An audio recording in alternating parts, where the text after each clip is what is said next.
我會教大家點樣利用 AI 嚟打造一個提示詞生成器。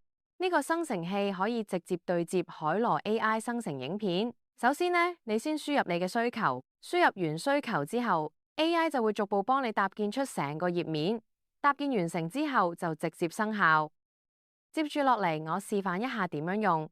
首先輸入影片主題、角度、長度等需求，AI 就會自動生成對應嘅提示詞。提示詞生成完成之後，我哋再接入海螺 AI 嘅影片生成系統，只要對 AI 輸入接駁海螺 AI 嘅影片生成，AI 會要求你授權並輸入 API。Key 輸入完成後，成個海螺 AI 生成器就搭建好啦。例如我輸入城市夜景6秒，點擊生成，當生成提示詞，再按生成影片按鈕，影片就會馬上出嚟。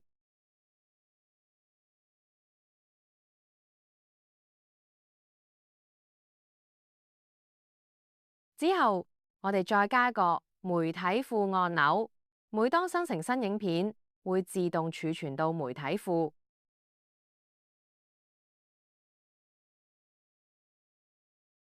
跟住我哋再新增一個頁面，功能係可以將影片一鍵發布到多個社交媒體平台，同時增加發布歷史記錄功能，方便查看已經發布嘅影片同埋平台。好快，發布中心就出現咗。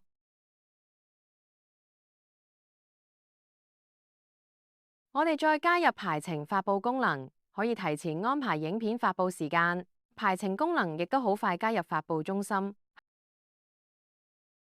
後面嘅 API key 設定屬於技術部分，只要將各個社交平台嘅 key 貼入去，就能跨平台自動發布。另外，再加一個歷史提示詞頁面，可以儲存之前用過嘅提示詞，支援編輯同埋重複使用。歷史記錄功能好快就出現咗。